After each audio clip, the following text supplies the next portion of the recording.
So if you grew up in the Caribbean in the 60s, 70s, or 80s, you might be able to relate to what I'm about to say. One of the things I found myself as a young boy growing up in the Caribbean in the 70s and in the 80s, I used to find myself hanging around a lot of elders, a lot of older people, people that come from a Caribbean where there was no University of the West Indies. Like some of the highest level education was going to church school and getting pretty much like a 6th grade education. And one thing I remember about hanging out with those elders, those elders had a lot of wisdom, a lot of common sense. And that's back in the days when common sense was very common. And one common phrase that I can remember being used back in the days when the elders feel like people with their fancy education and with their suit and tie would come around them and would try and talk down to them as if they don't have any sense. And the saying was, I don't have your level of education, but you can't spit in my face and tell me that it's rain. And when I look at what is going on in Trinidad and Tobago, and when I sat and I watched the Foreign and CARICOM Affairs Minister saying to the people of Trinidad and Tobago, despite getting up every day, turning on the TV and seeing another boat in the Caribbean Sea being bombed, despite hearing everything on CNN, Fox News, and all the major networks across the world about a pending war in Venezuela and the impact that it could have on Trinidad and Tobago, to sit there and to tell the people of Trinidad and Tobago to remain calm and you have nothing to worry about when they are turning on their TV and seeing what is going on. To me, I believe that you're spitting in the face of Trinidadians. That is what I believe. And the people of Trinidad and Tobago are not dumb. So stop engaging with the people of Trinidad and Tobago as if you're talking to some toddlers. So just be upfront with the people and let them know what is going on right now, because things in Trinidad seem to be at a level that we have never seen before in the Caribbean. So let's talk about it.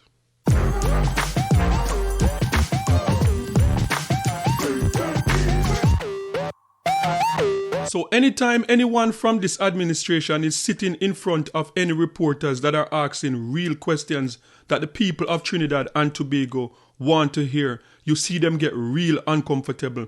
And when you see people, the people of Trinidad and Tobago, they are nervous. And whether they go online and express themselves or whatever medium they choose to express themselves, the government of the day is insulting the intelligence of these people, telling the people of Trinidad and Tobago that what we're seeing on TV, what is going on in the Caribbean Sea, that this is just a figment of your imagination. And you have no reason at all to fear for the future of your kids and to fear for the peace and prosperity of Trinidad and Tobago. To me, this is taking crazy to a different level. So when I saw the Foreign Affairs Minister, the Foreign Affairs and CARICOM Minister, yesterday, while they're talking about extending the state of emergency in Trinidad and Tobago, while I saw him stand up there to address the nation as if he's addressing a bunch of 1st graders and telling the people of Trinidad and Tobago to stay calm and whatever they're seeing is a figment of their imagination, and that the Trump administration and the administration of the UNC, that they are responsible government and they are nothing that you see out there, nothing that's reported out there, do not listen to any of it. Just in case you have not seen the address from the Foreign Affairs Minister, this is what he had to say. Minister of Foreign and CARICOM Affairs Sean Sobers is urging all citizens to remain calm amid rumors of an impending military action involving Trinidad and Tobago. He made the announcement during debate on the extension of the state of emergency. Here's Daniel John with the details. And just as we had that press conference yesterday and had to remind the media and certain members of the public that it does no good to the country, both locally to our citizenry and internationally to those who may be listening, to peddle false rumors and false narratives of war and unrest and bad relations and whatnot internationally. Minister of Foreign and CARICOM Affairs Sean Sobers is debunking rumors of an impending war involving Trinidad and Tobago. Earlier this afternoon, White House spokeswoman Anna Kelly denied reports that the United States was imminently poised to engage in military action in the region, and advised that any announcements regarding Venezuela policy would come directly from the president. Minister Sobers is assuring the population that there is no need to fear. In addition, the Minister of Foreign and CARICOM Affairs, on behalf of the government of Trinidad and Tobago, is in active contact with the Embassy of the United States of America in Port of Spain. And based upon the information received, there is no need for the population to be concerned. All citizens are therefore urged to remain calm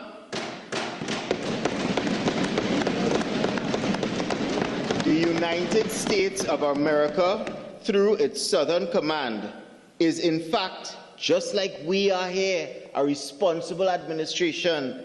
Minister Sobers said his ministry has taken note of the current heightened sense of anxiety and concern in the national community, and assured that the government will inform the population of any changes which would warrant a change in the security environment in the country. What I would say to the current administration, to the government of Trinidad and Tobago, respectfully, this is not 1975. This is not 1983 when the invasion of Grenada took place. This is not the invasion of Panama. This is 2025 when we have access, we have information at our fingertip. So it is very, very insulting to say to the people of Trinidad and Tobago to ignore everything that they're seeing going on, whether locally or globally. It is a very disrespectful to the people of Trinidad. When you can turn on your TV, when the Foreign Affairs Minister is saying that, look, whatever you're hearing, nothing is going on unless you hear from the President himself of the United States of America. And then you can pick up your smartphone, turn on your computer, turn on your TV, tune into CNN, Fox, or MSNBC, and you can see statements like this coming out of America. We turn now to Republican Senator Lindsey Graham. He joins us from Seneca, South Carolina. Welcome back to Face the Nation. Senator, thank you. Good morning.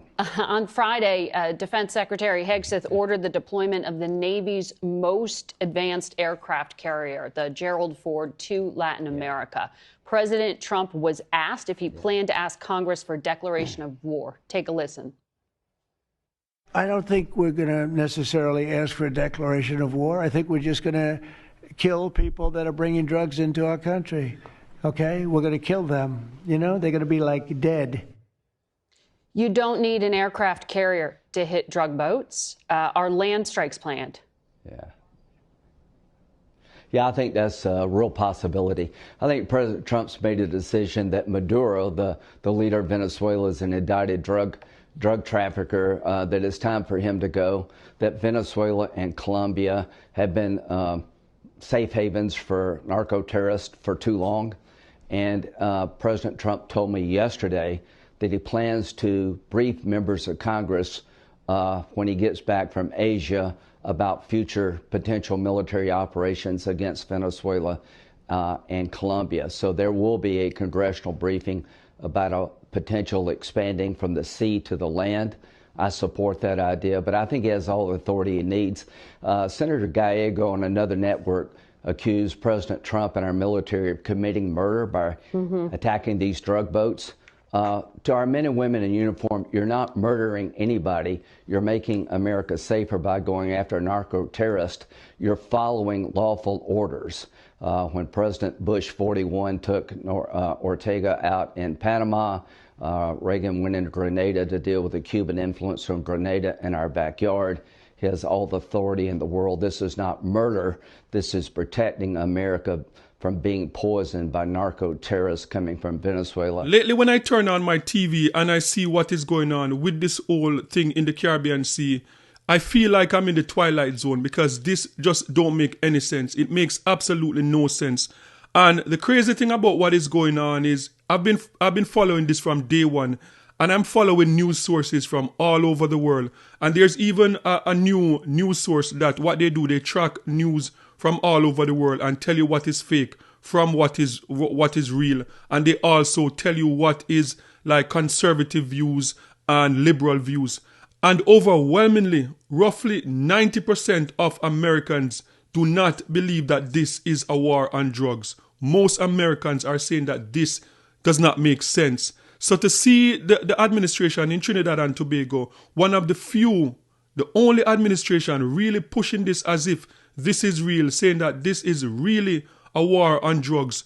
And when you follow other platforms, what you hear, one of the most common thing you hear when you're watching international news is they are saying that the so-called war on drugs, the alleged war on drugs, that is what they're saying, because most people outside of Trinidad and Tobago know that this is not a war on drugs. So it is so disappointing to see the administration pushing this as if it is legitimate and as if the Prime Minister of Trinidad and Tobago is the only Prime Minister in the Caribbean who wants peace for the region, who want drug and illegal firearm out of the Caribbean. The other prime ministers from the other CARICOM member nation that voted to keep the Caribbean as a zone of peace, that these Caribbean leaders are weak and they have no backbone, and she's the only one with a backbone in the Caribbean. It is very, very insulting to us. And even when you follow the American media, the sentiments out there is that this is definitely going to be a war. It is at 90% probability now that it is going to be a war. The most foreign military assets that we have ever seen in the history of the Caribbean right now in the Caribbean Sea. And everybody is reporting that the amount of military assets in the Caribbean Sea, this is nothing. This has nothing to do with the war on drugs. This is about invading Venezuela. And now we see the president talking about adding Colombia into the mix. And reported from everything being reported out there in the American media space is that this war would be the most unpopular war that America has ever gotten into in its existence. Let that sink in. The most unpopular war. Democrats and Republicans don't agree on anything.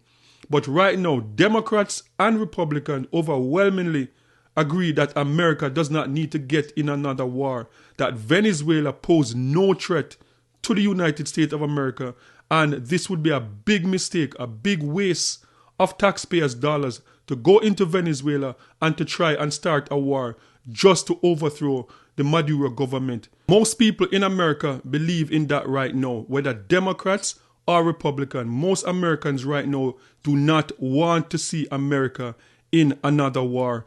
And also the conversation out there also is that, look, the only winner if a war breaks out between America and Venezuela is the big oil companies.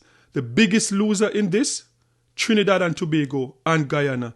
Because even if they overthrow the Maduro government, it's been reported that the amount of firearms that are in Venezuela right now and the amount of people that are loyal to Maduro, what is going to happen if they overthrow the Maduro government is that you're going to have a lot of terror cells that develop in Venezuela, something similar to what we saw in Afghanistan and Iraq, and that is not going to stop any human trafficking, any flow of drug that is coming through that region. It's only going to get worse if the region is destabilized. So for this administration to be talking to the people of Trinidad and Tobago as if they have nothing to fear, as I said, that is insulting to the people of Trinidad and Tobago. Another development that is happening in Trinidad and Tobago also is that the supermarkets, the grocery stores in Trinidad and Tobago now are being overwhelmed because people are stockpiling food, water, and all the necessities because they are fearful of what is really in the pipeline for Trinidad and Tobago. Now this, the Supermarkets Association of Trinidad and Tobago is assuring citizens that there is no need for panic buying. In a statement issued on Friday, the association said supermarkets across the country remain well stocked and supply chains are functioning normally. The association is urging shoppers to act responsibly and purchase only what they need to ensure everyone in the community has access to essential goods.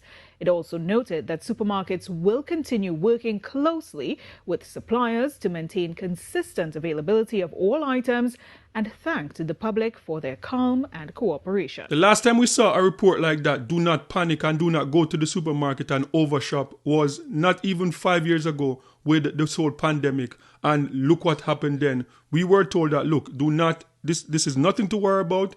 This is just, going to pass pass over and you have nothing to worry about. So you don't need to go in the supermarket and stock up on toilet papers and stock up on non-perishable item. Like this is just something that's going to pass.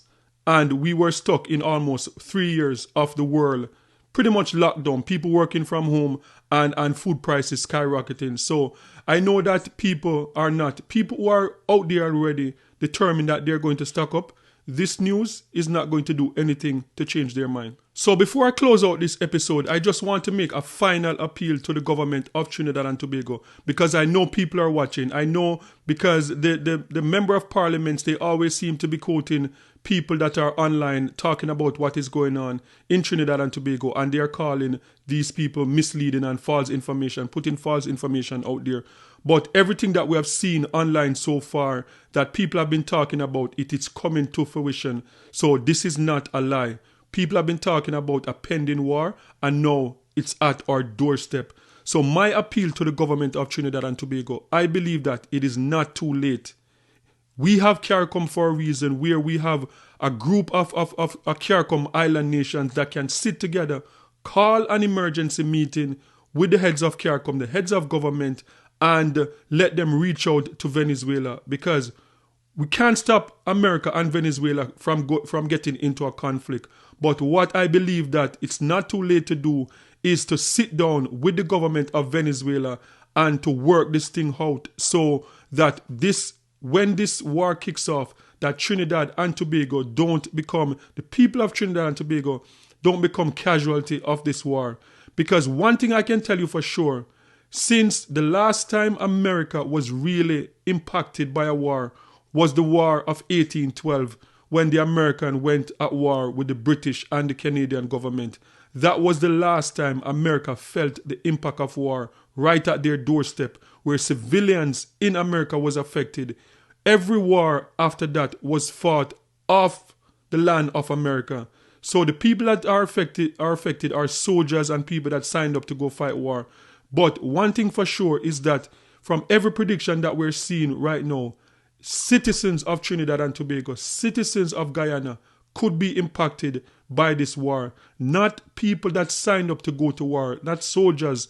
The regular everyday people could be impacted by this war, because we know that a war between America and Venezuela don't have the ammunition, they don't have the weaponry to attack America from in Venezuela. But what they can do is attack American assets in Trinidad and Tobago and American assets in Guyana. And that is going to put people, the Guyanese people, the Trinidadian people at risk. So my appeal, let's just solve this before the first bomb falls in Venezuela. It is not too late, and diplomacy is there for a reason. So I'm urging the government of Trinidad and Tobago to stop gaslighting the citizens of Trinidad and Tobago, to call CARICOM an emergency meeting with CARICOM, sit down with Venezuela and work this thing out. So guys, sound off in the comment section and let me know your thoughts on this one. And don't forget to like, share, and subscribe for more amazing content. And remember, peace. I'm out.